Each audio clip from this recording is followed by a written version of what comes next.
Welcome to my channel. Today we are going to talk about the real definition of money. Firstly, if we want to understand money, we should give some questions to ourselves. What is money? The simple definition is that money is a system of value that facilitates the exchange of goods in an economy. Okay, but why did people need it? What was the reason? And as a last question, what makes it that valuable? According to the founder, we should start with investigating the history of money. Let's talk about it briefly. Before money. Before the currencies, there was a system called bartering. It was quite simple. Bartering is the exchange of goods and services between two or more parties without the use of money. It means that people in ancient time, approximately until 1200 BC, used this plain exchanging system. But then everything changed. Because of being confused in giving the value of the products, the money was invented. Things from nature as the money. Some of the earliest currencies were objects from nature, such as cow shells, which were used as money about 1200 BC, while the mollusks that produce the shells are found in the coastal waters of Indian and Pacific Oceans. The expansion of trade meant that even some European countries accepted cow shells as currency. Additionally, Native Americans and some other people also used similar systems. Coins. Silver and gold were used as money in the past, but that type of using was not standardized and certified. According to many historians and sources, the first coins, which were the mixture of gold and silver, existed in the reign of Lydia king, Alyattes. This country located in the area of present-day Turkey. Alyattes' son, Croesus, reformed the kingdom's currency, introducing silver coins and gold coins. During this time, other currencies were created in the other parts of the world. Paper money. After this, the paper money as we know today was invented. Given that paper is widely believed to have originated in China, it is fitting that that country introduced paper currency. It spread to other countries in late 18th and 19th century. The bulk of this currency, however, was not money in the traditional sense. Instead, it served as promissory notes, promises to pay specified amounts of gold or silver. It created the conditions for the improvement of the banks.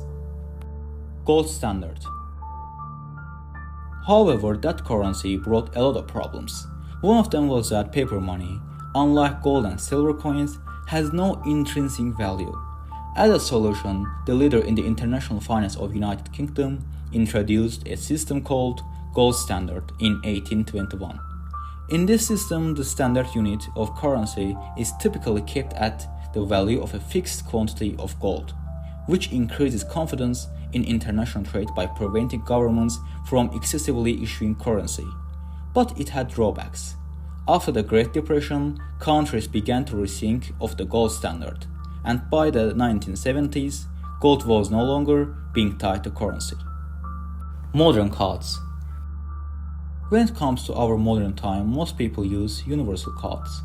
The first one was created in 1950s. Then American Express allowed consumers to carry balances, though interest was applied, and other credit companies quickly followed. Unfortunately, the American consumers were carrying $1 trillion in credit card debt in 2017. It was a short story of money. We understood how money worked in the past, and as we can understand, money is just an illusion. But what factors make it that valuable? Let's talk about them. There are many factors which make money valuable. Two of them are the most important: scarcity and trust. Scarcity. Money, in the form of physical currency or digital units, is limited. This scarcity gives it value, as it cannot be easily duplicated or created in unlimited quantities. Trust and acceptance. People and institutions must trust and be willing to accept money as medium of exchange, according to make it valuable thing. Governments, central banks, and the broader economic system all play a role in establishing and maintaining this trust. It means if we do not accept or rely on money, it will not have any meaning but a paper. There are some other factors too, because this system is not that simple.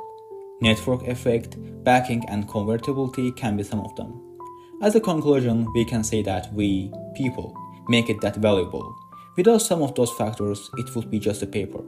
As we could understand, money is just an illusion that people created. Thanks for watching my first video. If you liked this video, you can click the like button, and if you don't want to miss any this kind of videos, you can subscribe to my channel. I will improve my videos to higher levels for making them more valuable to be watched. See you soon in other videos.